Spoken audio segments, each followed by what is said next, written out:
पौराणिक कथाओं में किए गए वर्णन के अनुसार भगवान श्री कृष्ण की कई पत्नियां होने का उल्लेख मिलता है। इनके बारे में कहा जाता है कि भगवान श्री कृष्ण महिलाओं के इच्छाओं का सम्मान करते थे।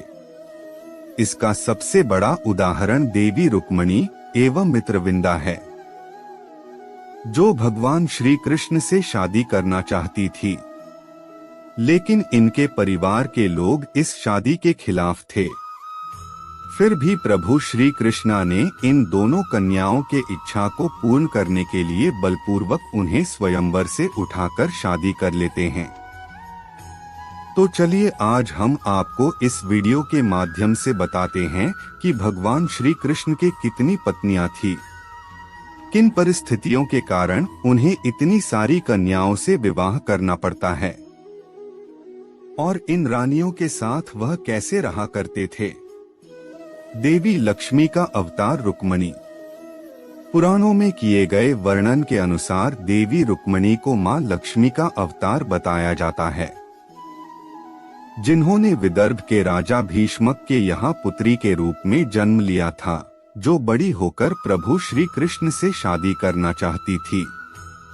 लेकिन रुक्मिणी के भाई इस शादी के खिलाफ थे, जिसके कारण उन्हें भागकर शादी करनी पड़ी थी। जामवंत जी की पुत्री जामवंती।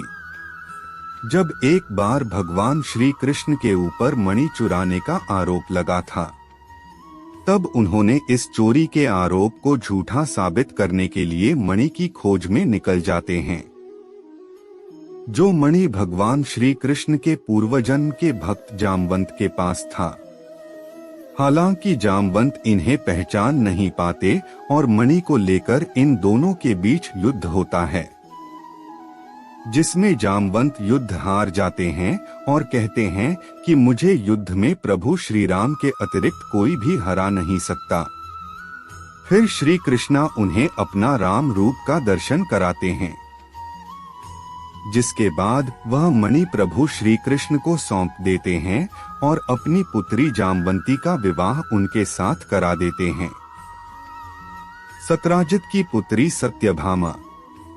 प्रभु श्री कृष्ण के ऊपर जिस मणि को चुराने का आरोप लगा था, वह मणि सत्राजित के पुत्र का था। जब जामवंत जी से मणि मिलने के बाद सत्राजित को भगवान कृष्ण मणि वापस कर देते हैं, तो सत्राजित उनके ऊपर लगाए गए आरोपों के लिए माफी मांगते हैं और अपनी पुत्री सत्यभामा से भगवान श्री कृष्ण को शादी करने के लिए प्रस्ताव रखते हैं।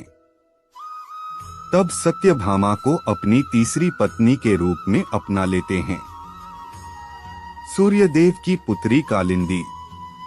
कालिंदी जो सूर्यदेव की पुत्री थी, उन्होंने श्री कृष्ण भगवान को पति के रूप में पाने के लिए काफी तप किया था, जिसके बाद कालिंदी की मनोकामना को पूर्ण करने के लिए भगवान श्री कृष्ण उससे शादी कर लेते हैं। कालिंदी के बारे में कहा जाता है कि जहां पांडवों ने इंद्रप्रस्थ का निर्माण किया था, वही खांडव नामक जंगल में रहकर श्री कृष्ण को पति के रूप में पाने के लिए घनघोर तप किया था। राजा नग्नजित की पुत्री सत्या। भगवान श्री कृष्ण ने पांचवी पत्नी के रूप में सत्या की इच्छा के अनुसार स्वयंवर में शादी रचाया था, जिसका दूसरा नाम नग्नजित था। स्वयंवर में 7 पागल सांडों को शर्त के अनुसार श्री कृष्ण जी ने एक ही अखाड़े में नाथ दिया और स्वयंवर जीतकर सत्या से विवाह कर लेते हैं। दुर्योधन के मित्र अनुविंद की बहन मित्रवृंदा।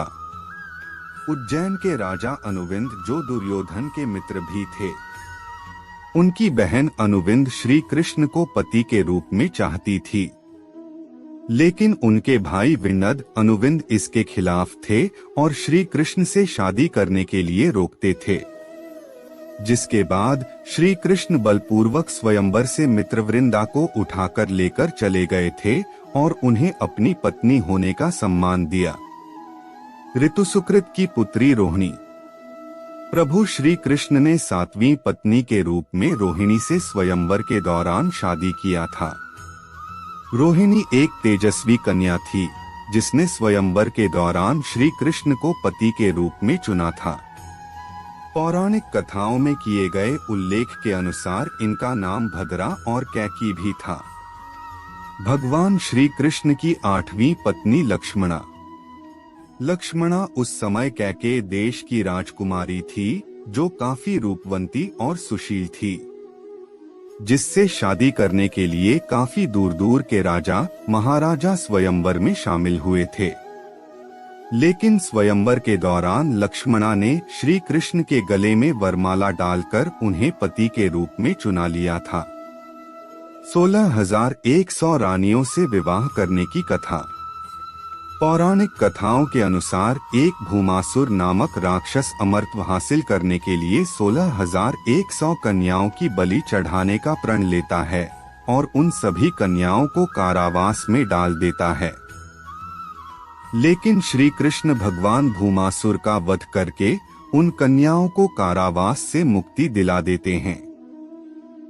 लेकिन कन्याएं जब अपने घर पहुंचती है तो उनके परिवार के लोग उनके चरित्र पर सवाल उठाते हैं।